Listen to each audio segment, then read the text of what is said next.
Глава 951. Черное золото. Хань Ли сидел в пустынном углу зала и равнодушно смотрел на мужчину средних лет в черной одежде, который стоял в 300 метрах от него.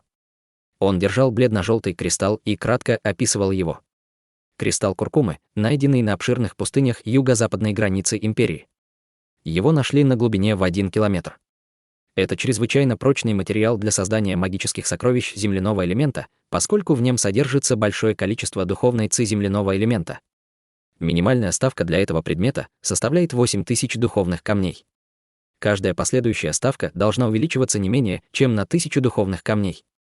Мужчина говорил ясно, не стараясь приукрасить предмет. Конечно, ведущий аукциона был на стадии зарождающейся души.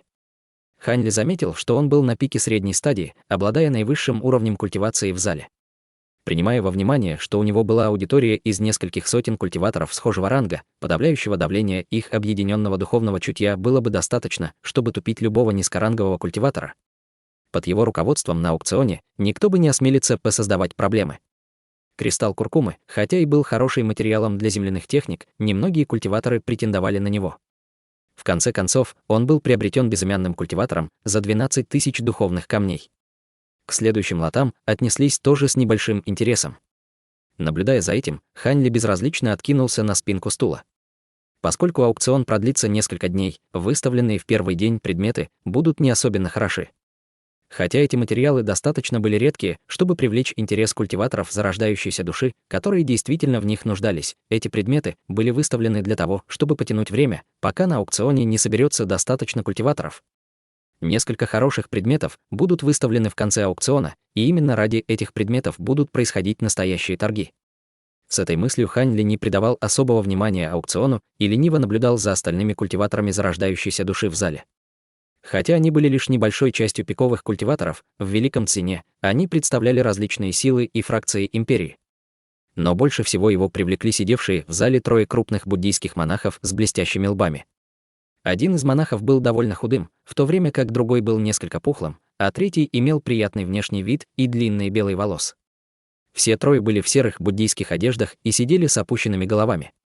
Хань Ли в первый раз видел высокоранговых культиваторов из буддийской секты, он довольно долго смотрел на них.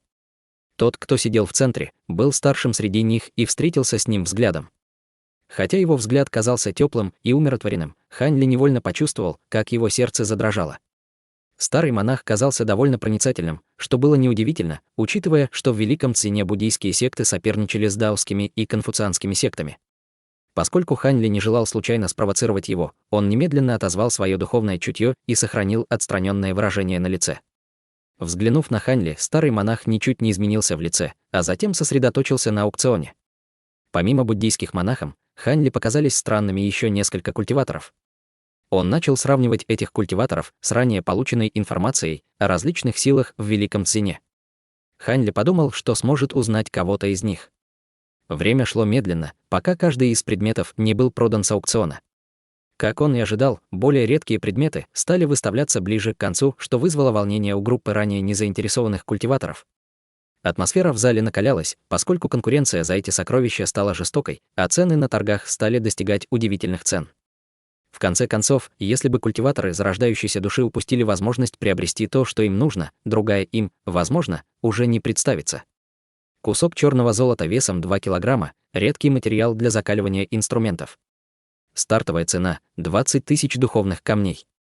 Каждая заявка должна увеличивать цену как минимум на 2000 духовных камней. Ведущий аукциона дал простое описание этого невероятно редкого материала и показал его на нефритовом подносе. Это был черный кусок металла, сверкающий слабым золотым светом. Услышав это, тело Хань Ли напряглось, а в его глазах вспыхнул блеск. Он долго искал черное золото и не ожидал найти его здесь. 36 000. 40 000. 45 000 духовных камней. Поскольку черное золото было известным материалом, ставки взлетели до того, как Хань Ли успел сделать свою. Нахмурившись, он не сделал ставку. Хотя он был полон решимости победить, он решил подождать, пока никто не сможет побороться с самой высокой ставкой. Когда неизвестный культиватор предложил самую высокую цену за 60 000 духовных камней, конкуренция внезапно остановилась. Затем Хань Ли указал на свой нефритовый медальон. После того, как из него вспыхнул свет, он закричал: 65 000, 67 000 духовных камней. Очевидно, другой культиватор тоже очень жаждал этот предмет и не собирался останавливаться. 70 тысяч! Закричал Ханли. На этот раз другой участник замолчал. Хотя черное золото было редкостью, он решил отказаться от предмета за такую высокую цену. При виде этого Ханли улыбнулся. Ведущий аукциона был доволен тем, что предмет был продан по такой высокой цене. В тот момент, когда он собирался подтвердить лот, чтобы никто не предложил цену выше, раздался холодный голос: 75 тысяч духовных камней. Ханли и ведущий аукциона оторопели, услышав это. Остальные культиваторы тоже были потрясены. Ханли быстро пришел в себя и закричал: 80 тысяч! 82! Голос спокойно поднял ставку. Похоже, в погоне за этим предметом он использовал ту же стратегию, что и Ханли. С этими словами участники в зале невольно посмотрели в сторону старика. Однако они увидели сидящего сзади культиватора, покрытого тусклым черным туманом. Хотя его истинная внешность была скрыта, они видели, что он был стариком. Ханли был сбит с толку ставками старика, но он не хотел тратить слишком много времени на бессмысленные торги. С угрюмым сердцем он выкрикнул свою цену. 120 тысяч духовных камней. Когда это было произнесено, все другие культиваторы были сбиты с толку. На это количество духовных камней можно было легко приобрести приличное древнее сокровище, намного превышающее обычную цену на черного золота. В зале поднялся шум, и многие культиваторы уставились на Ханли. Однако он изменил свой внешний вид на внешний вид культиватора с желтоватой кожей. Разумеется, никто не смог узнать его. Не обращая внимания на взгляды остальных, Ханли сосредоточился на том, что оппозиция будет делать дальше. Старик был явно удивлен, услышав эту невероятную цену. Если бы он потратил слишком большое количество духовных камней, он не был уверен, что смог бы приобрести более важный материал, а это могло для него обернуться катастрофой. Судя по тому, какую цену поставил его оппонент, он явно не собирался отпускать предмет без боя. Имея это в виду, старик больше не боролся за этот предмет и, в конце концов, отдал его Ханли. Однако эти торги привлекли большое внимание к этим двоим. После этого ничто больше не привлекло внимание Ханли, и он просто отдыхал на своем месте после приобретения черного золота.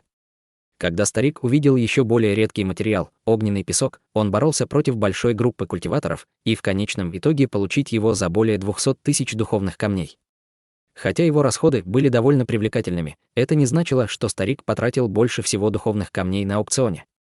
В самом конце высокоранговые древние сокровища, таблетки для культивации и другие подобные раритеты были проданы за 300 тысяч духовных камней и более. Однако тратить 200 тысяч духовных камней на простые изысканные материалы было довольно необычно. Когда первый день аукциона завершился, Ханли покинул зал вместе с толпой культиваторов. Группа из секты, рассеивающейся, им больше не было у входа, словно они разочаровались в поисках. При виде этого Ханли улыбнулся и спокойно вернулся в даосистский монастырь. Что касается загадочного человека, окутанного черной ци, он ускользнул в ничем не примечательный дом в столице Цзинь. Там его ждал старик в черной шляпе из клана Е. Он немедленно передал огненный песок старику, не говоря ни слова. Старик улыбнулся, получив материал, и сказал: «Я уже знаю про черное золото. Спасибо за ваше старание, господин даосист Га. Я не ожидал, что кто-то другой заплатит такую высокую цену, иначе бы я дал больше духовных камней. К счастью, кто-то должен продать черное золото на подпольном аукционе через несколько дней. Я уже расспросил всех вокруг и подготовил его для вас. Когда придет время, мне придется побеспокоить вас, чтобы отправиться в другое путешествие». Даосист Га сухо засмеялся и ответил: «Брат Юнь и дал мне более чем достаточно духовных камней, но я боялся, что не смогу приобрести огненный песок. Это было нечто неожиданное. Конечно, через несколько дней я отправлюсь на подпольный аукцион. Благодаря тому, вы лично занимаетесь этим делом, я более чем спокоен. Я уже подготовил духовную таблетку для обмена. Когда дело будет решено, я дам вам еще несколько в качестве награды». Юнь и с удовлетворением кивнул и передал нефритовую коробку. «Да. Раз вы держите свои слова, я буду стараться изо всех сил». Старик Га с радостью осмотрел таблетку в коробке и кивнул в ответ. Затем он забрал у старика сумку для хранения с духовными камнями и нефритовую пластинку с описанием предметов, которые необходимо купить на аукционе на следующий день перед отъездом.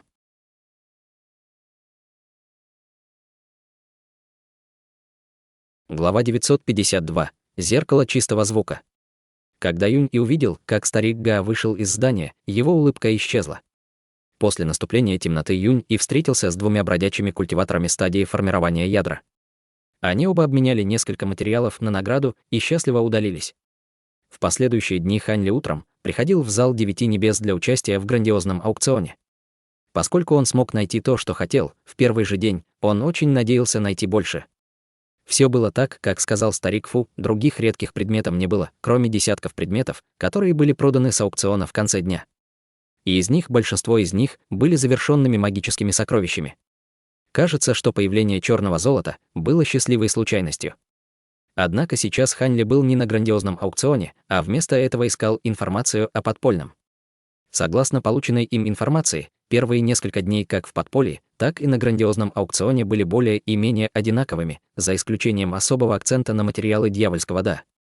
Но в последний день должна была быть организована выставка-ярмарка, нацеленная на культиваторов зарождающейся души.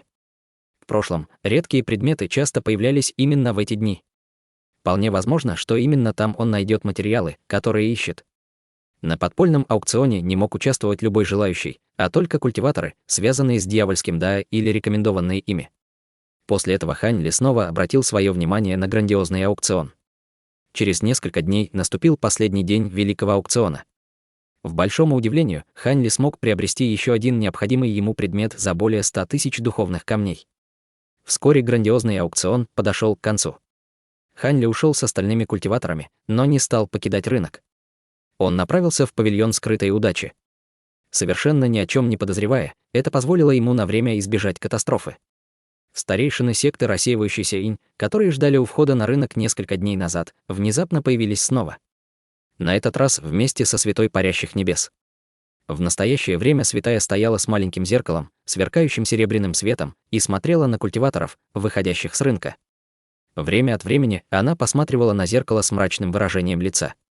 Со временем серебристый свет мерцающего зеркала становился все ярче, но святая молчала. Гэ Тиньхао и другие постепенно становились угрюмее от этого, и со временем выражения на их лицах стали совсем мрачными. Вскоре она вдохнула и нерешительно сказала: «Хотя я обнаружила много культиваторов, скрывавших свою истинную внешность различными техниками, его среди них не было. Может, он не участвовал в грандиозном аукционе. В этом случае последние несколько дней были потрачены зря». «Невозможно», — заявил Гэ Тиньхао, «все высокоранговые культиваторы, недавно прибывшие в столицу Цзинь, должны были принять участие в большом аукционе. Я лично видел, как он смотрел на зал сверкающих сокровищ, когда мы впервые встретили его в городе. Его намерения были очевидны». Святая неосознанно кивнула, но тяжелое выражение с ее лица еще не исчезло. Старец с проницательным взглядом из секты рассеивающейся инь сказал: «А может быть так, что зеркало чистого звука не такое сильное, как утверждают слухи? Или это из-за того, что госпожа Лин не смогла его использовать на всю мощь?» «Это невозможно», — святая покачала головой и объяснила: «Зеркало чистого звука — одно из высших 7 сокровищ даосиста Цзы Цзичжи, чья слава распространилась по всему миру культивации.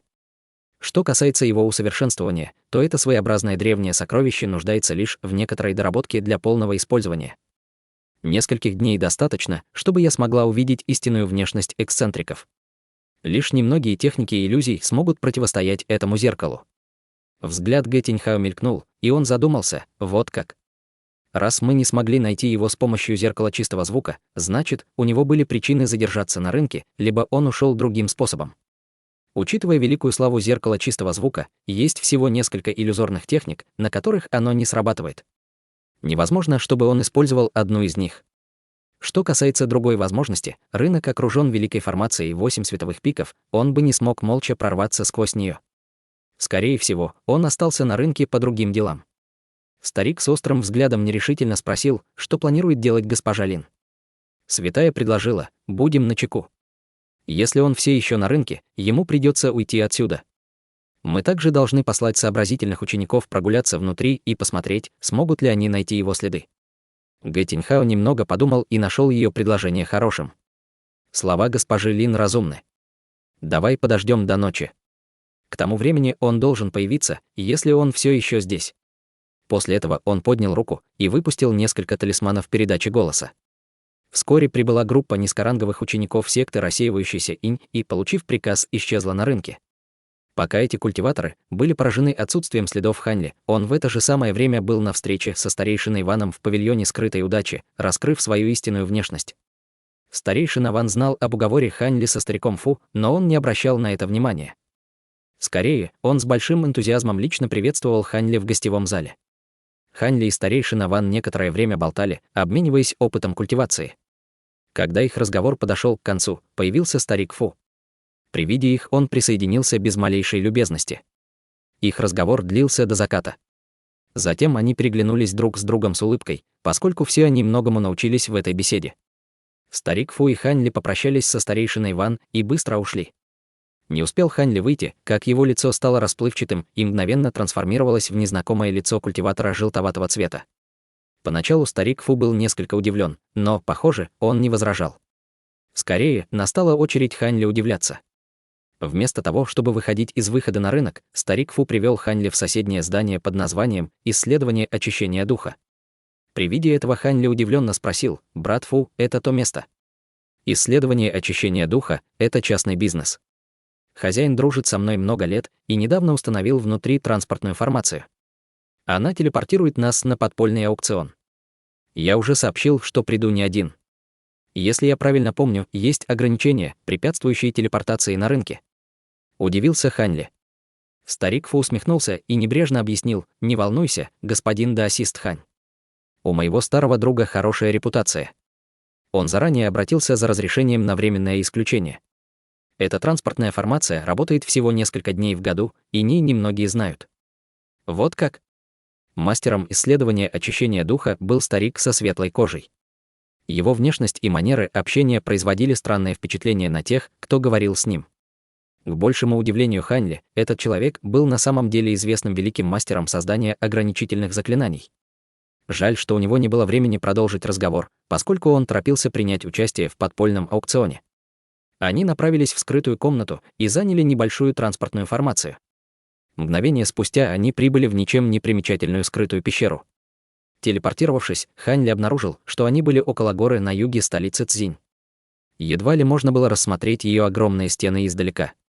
Через некоторое время после того, как Хань Ли использовал транспортную формацию, Гэ Тиньхао взглянул на небо и, немного подумав, сказал: «Госпожа Лин, скоро начнется подпольный аукцион. На ней могут быть множество предметов, которые будут полезны для моей культивации. Сейчас уже темно, и ученики также не нашли его следов на рынке. Возможно, мы ошиблись в оценке его местоположения. Поскольку этот человек довольно хитрый, возможно, он не пришел. Тебе было бы лучше присоединиться к этому аукциону, поскольку ты пропустила великий аукцион. Хотя этого человека может там и не быть, ты можешь найти для себя что-то полезное». Святая прикусила губу и взглянула в сторону рынка, а затем сказала с неохотой: «Похоже, что будет лучше принять меры, чем оставаться без дела. Хорошо, я пойду с тобой. Возможно, я действительно смогу найти там нечто полезное». Вскоре после этого Гэ Тиньхао и остальные немного поболтали, а затем оставили двух других культиваторов зарождающейся души охранять вход на рынок. Затем оставшиеся старейшины и святая присоединились к подпольному аукциону. Старик с пронзительным взглядом и еще один старейшина занялись своими делами, не желая упускать внезапный отпуск. В этот момент собравшиеся вместе старейшины секты рассеивающиеся и не разошлись в разные стороны, прежде чем они смогли найти Хань Ли.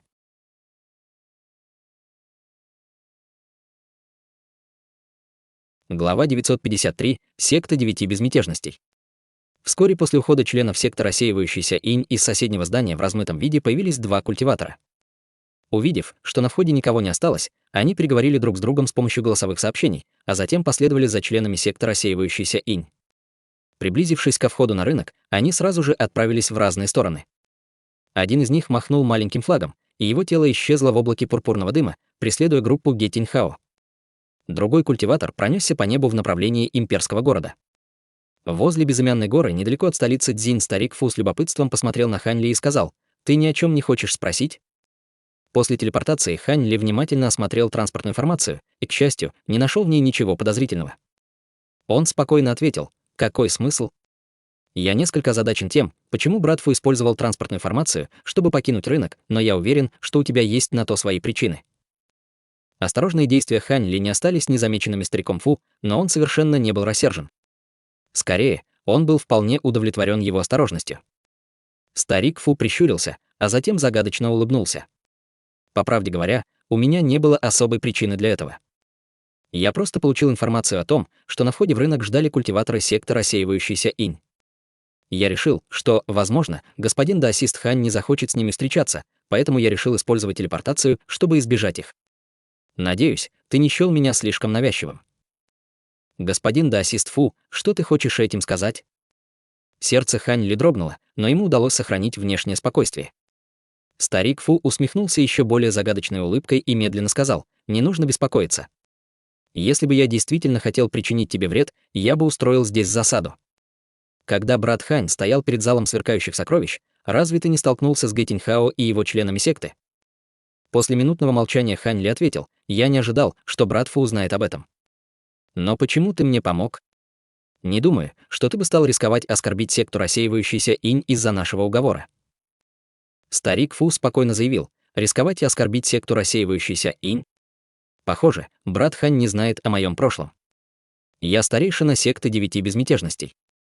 У моей секты непримиримые разногласия с сектой рассеивающийся инь с самого начала.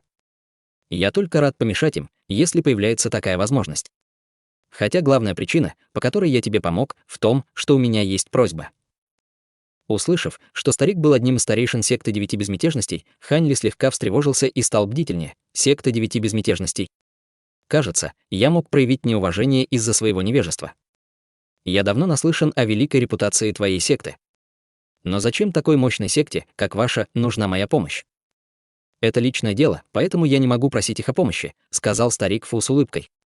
Однако спешить некуда. После завершения выставки мы можем обсудить этот вопрос. Ты можешь получить кое-какие преимущества, если мы заключим сделку, но если тебе не понравятся условия, я не стану тебя беспокоить. Немного подумав, Хань Ли улыбнулся. В таком случае я согласен. Поскольку Хань Ли уже обидел одного из великих 10 сект дьявольского Даа, он решил, что будет не оскорблять другую. Поэтому он дал пустое обещание и оставил этот вопрос на потом.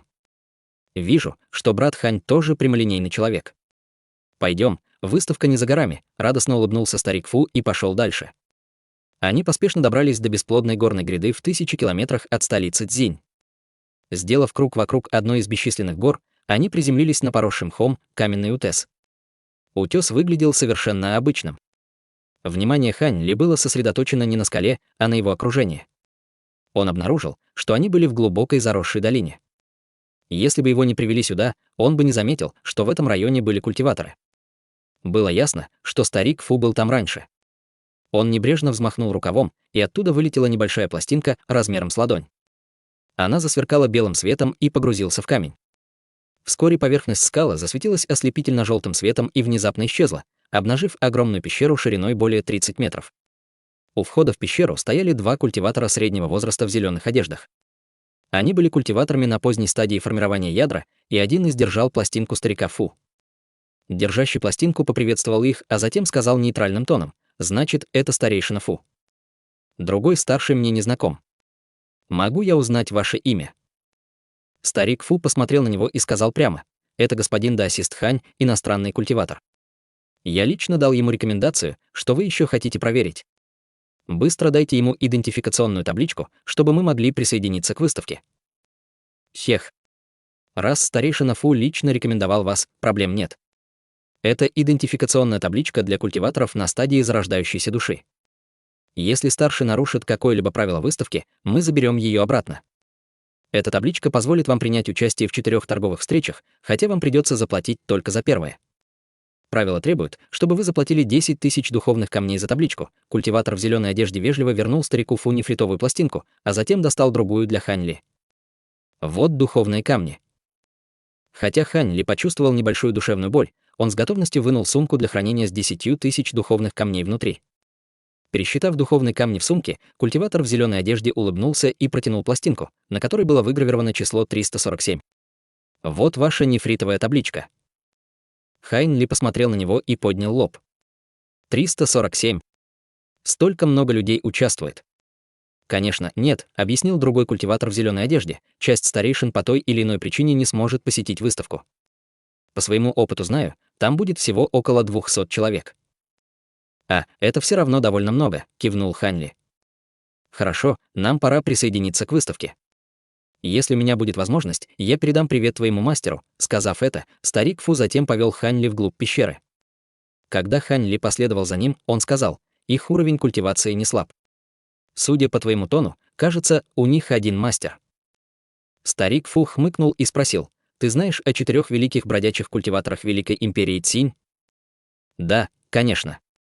Один из них их мастер. Полюбопытствовал Хань Ли. Так и есть.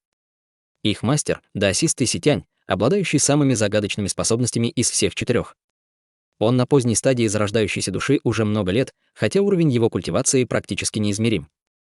В прошлом у меня была возможность лично засвидетельствовать, как он использовал свои великие способности, с легкостью убив демонического зверя 8-го ранга. Говорят, что он один из 2 в Великом Цине, который имеет наибольший шанс подняться на стадию божественной трансформации. Поскольку организаторы выставки выбрали 2 его учеников в качестве привратников, я считаю, что они намерены получить поддержку от славы своего мастера. Объяснив это Хань Ли, он глубоко вздохнул с восхищением. Могу я спросить, у кого из других есть шанс войти в стадию божественной трансформации? С кривой улыбкой старик Фу ответил, другой человек, монах Иелян из буддийской секты Очищающего огня. Всего за 400 лет он вошел в позднюю стадию зарождающейся души. Он гений, который появляется в мире культивации только раз в 10 тысяч лет. Хотя я считаю себя одним из выдающихся талантов, мне далеко до этих 2. Но культивация брата Фу очень глубокая, и я восхищаюсь тобой. Кажется, что тебе осталось совсем немного, чтобы прорваться на позднюю стадию зарождающейся души. Чепуха, я застрял на средней стадии вот уже 300 лет и давно потерял надежду достичь стадии поздней зарождающейся души. Однако, кажется, ты только недавно вошел в стадию зарождающейся души. Возможно, ты добьешься прорыва в ближайшем будущем. Брат Фу, верно, шутит, Хань Ли усмехнулся, совершенно не собираясь воспринимать его слова всерьез. Вскоре они во главе со стариком Фу увидели перед собой белый свет и большой зал, оживленный от открытия. Хань Ли невольно взволновался. В области более чем в 50 километров Гэ Тиньхао летел с яростным выражением лица, а черная ци покрыла все его тело. Он крепко держался за голову незнакомого культиватора, насильно извлекая воспоминания из его души, используя секретные методы поиска души. Лицо его жертвы исказилось, а тело дрожало в ужасной агонии. Святая бесконечного неба и культиватор в черном средних лет наблюдали за этим. Вскоре жертва поиска души внезапно вздрогнула и упала на землю, а из его носа начала струиться кровь. Гэ Тиньхао нахмурился и поджег труп черным пламенем, мгновенно превратив его в пепел. Затем он закрыл глаза и начал просматривать воспоминания, которые он извлек. Вскоре Гэ Тиньхао открыл глаза, и святая спросила, кто он? Почему он втайне следовал за нами?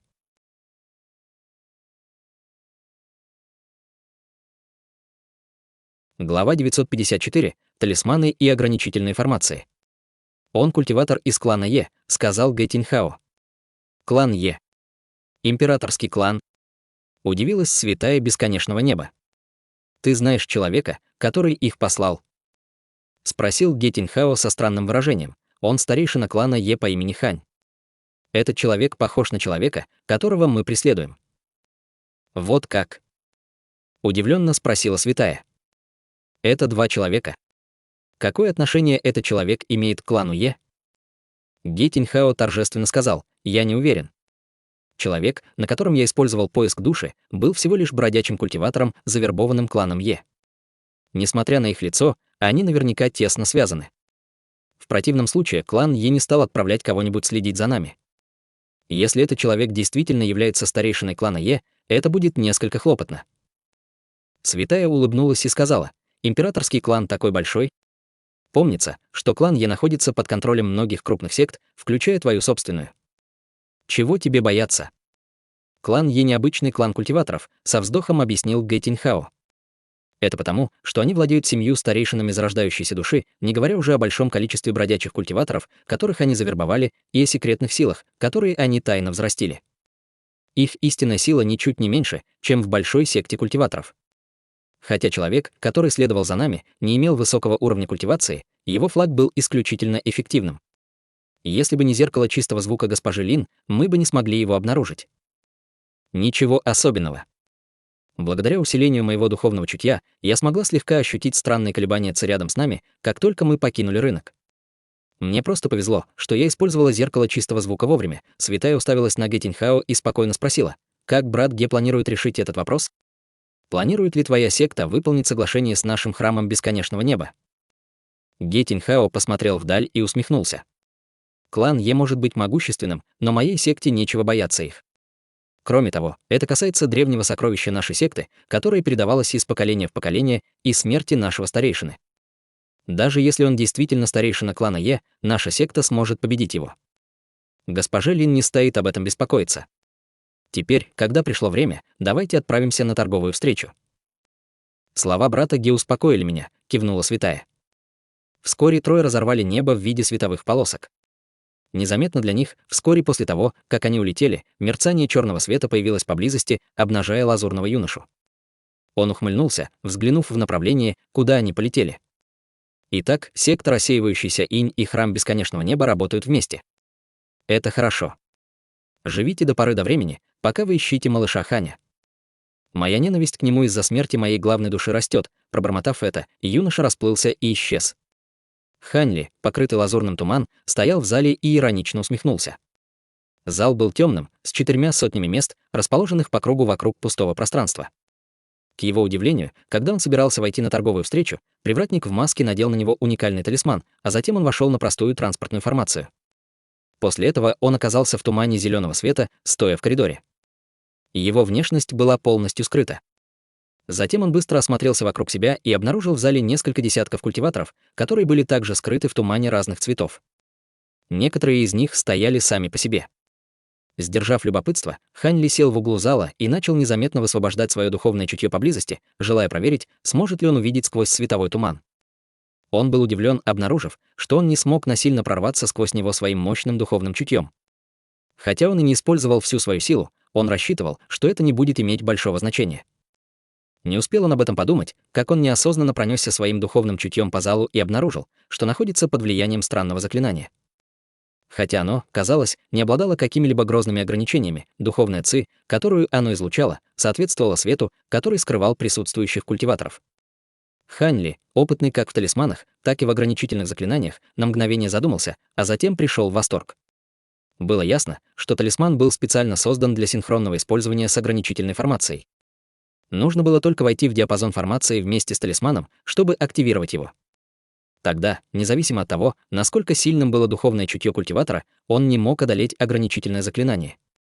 Не боясь, что их узнают и что нарвутся на неприятности, эксцентрики могли смело обмениваться необходимыми предметами, независимо от того, насколько редкими они могли быть. Ханьли вздохнул, и его первоначальные опасения, связанные с тем, что культиваторами секты рассеивающийся инь могли принять участие в этой торговой встрече, были рассеяны. Затем он положил свою нефритовую пластинку на стол перед собой и откинулся в кресле. С течением времени в зале становилось все больше культиваторов. Когда Ханьли снова открыл глаза, в зале было около 200 культиваторов, а в центре появилась белая нефритовая платформа шириной 10 метров. Он прищурился и молча уставился на него.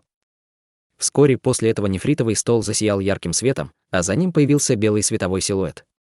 Поскольку наше назначенное время уже наступило, все уже должны были прибыть. Давайте начнем торговую встречу. Белый силуэт повернулся, осмотрев всех в зале, а затем, по взмаху рукава, на платформе перед ним появилось 4 выпуклых мешочка для хранения. Все культиваторы были взволнованы его появлением. Белый силуэт медленно произнес: «Эта торговая встреча будет такой же, как и предыдущая, а она будет в основном сосредоточена на редких материалах. Древние сокровища и магические инструменты могут принять участие, если они достаточно редкие. Согласно нашим правилам, вы можете выставить несколько материалов за духовные камни или обменять их, если ваша цена достаточно высока. Однако кое-что в этом торговом собрании будет отличаться. На этот раз важный клиент доверил нам продать за него великое сокровище. Он обменяет его только на несколько чрезвычайно редких материалов.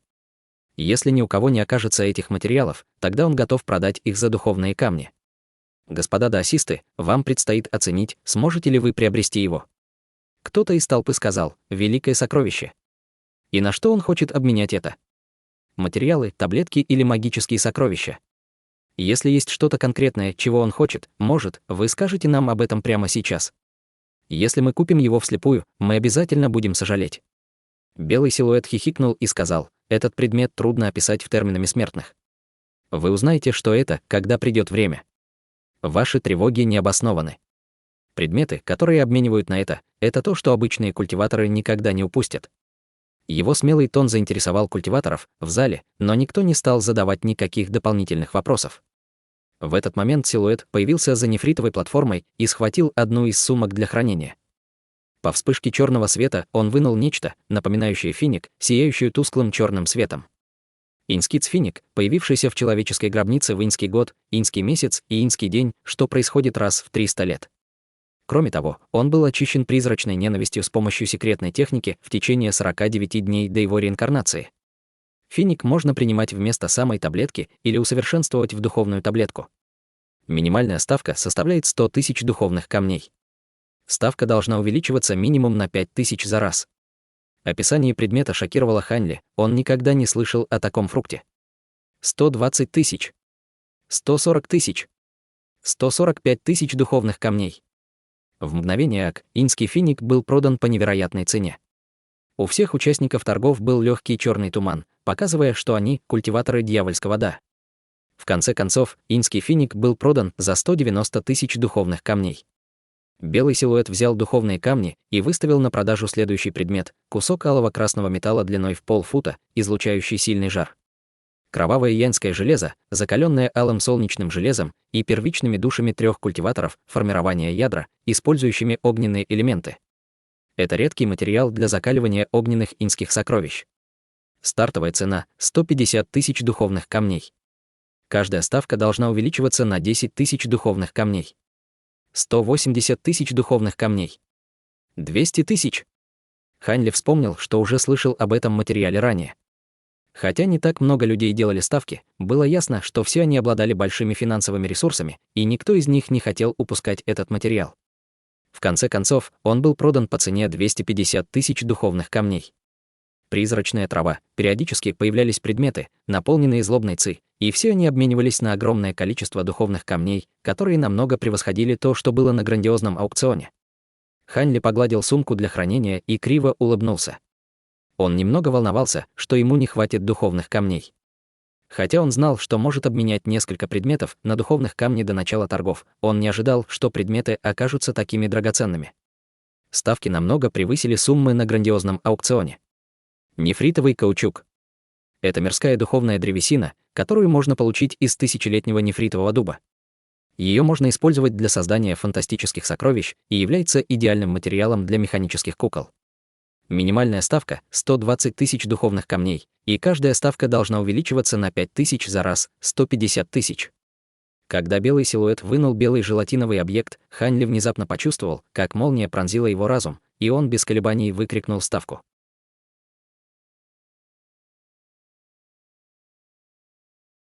Глава 955. Волнение. Немногие культиваторы стадии зарождающейся души были заинтересованы в создании марионеток и странных сокровищ. Поэтому Ханли соревновался всего с 4 людьми за предмет, и ему удалось выиграть ставку за 170 тысяч духовных камней, к его большому удовольствию.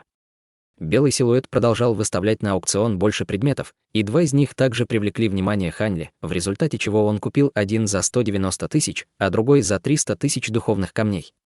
Поскольку последний предмет был особенно известным сокровищем, ему пришлось яростно торговаться за него, в результате цена взлетела до небес. Эти несколько предметов поглотили большое количество духовных камней в его сумке. К счастью, он с облегчением обнаружил, что больше его необходимых материалов на выставке не появилось. Когда последний предмет был продан, а сумки на нефритовом столе, наконец, опустели, ведущий аукциона сказал довольным тоном: «Аукцион по нашим товарам завершён. Теперь господа даосисты могут обмениваться по собственному желанию, но я сначала внесу кое-какую ясность. Поскольку это неконтролируемые сделки, мы не несем ответственности за поддельные товары. Мы только предоставляем информацию о местоположении и не будем вмешиваться в ваши вопросы, если вы не нарушаете наши правила. В соответствии с нашими правилами, если вы хотите обменять любое количество ваших предметов, вы должны дать нам 10 тысяч духовных камней духа по итогам. Теперь вы можете делать все, что хотите». С этими несколькими словами он быстро расплылся в стороне и сел, скрестив ноги, словно входя в медитацию. Неудивительно, что несколько человек из толпы внезапно расплылись и бросились на сцену в полосках света. Однако, одна красная полоса была явно быстрее всех и первой прибыла на платформу.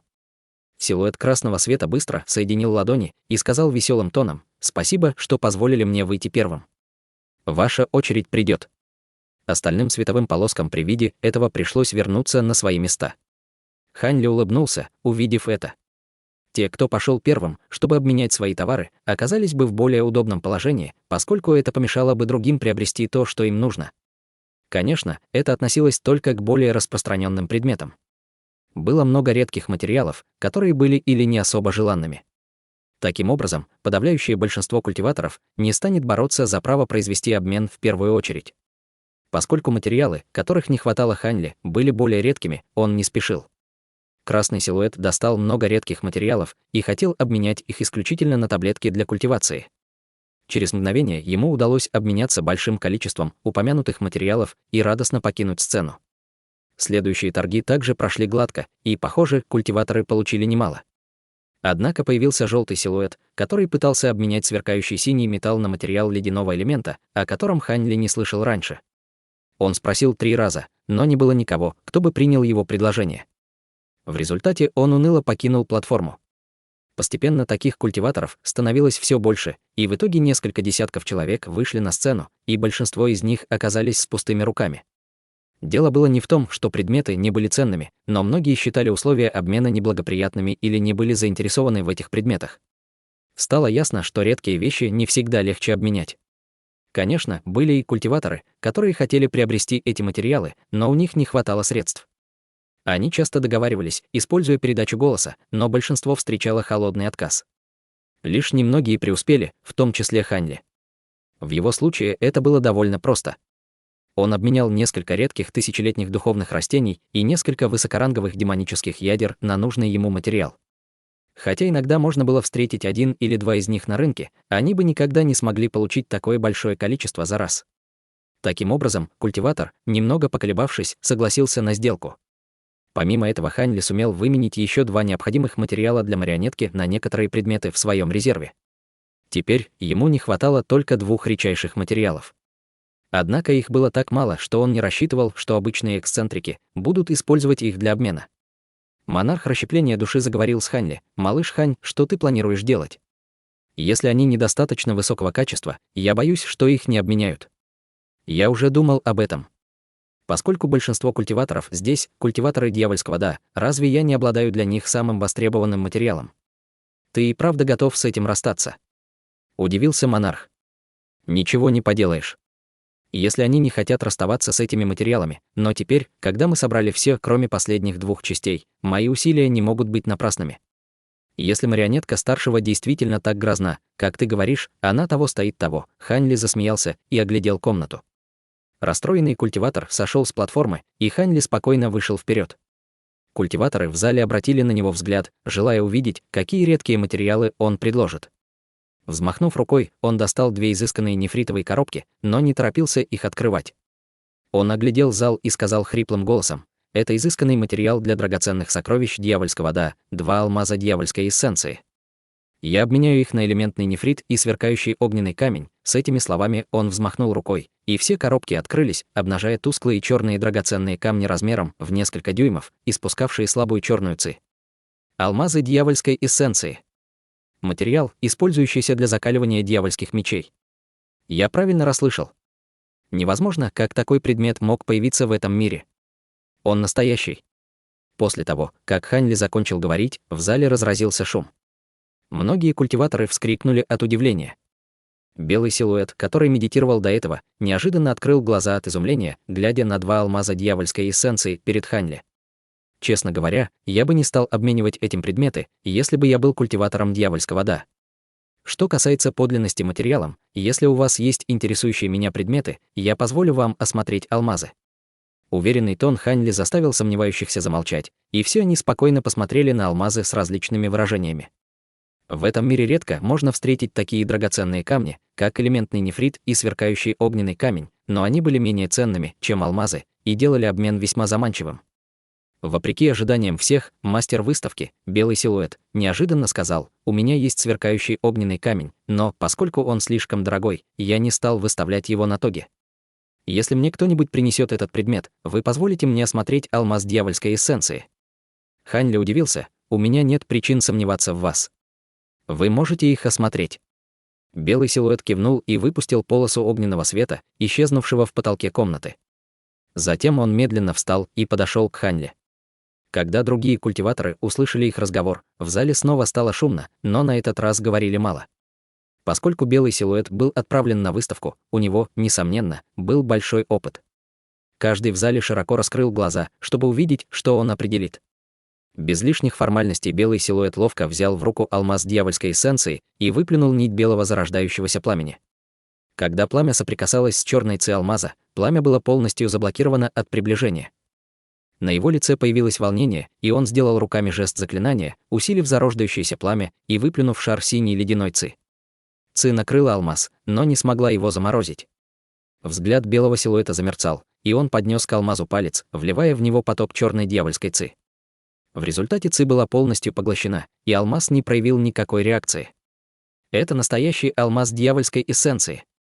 Я хочу его, не успели эти слова сотрясти воздух, как культиватор в маске и серых одеждах внезапно появился на расстоянии 10 метров. Он поклонился белому силуэту и передал нефритовую коробку, а затем исчез из поля зрения.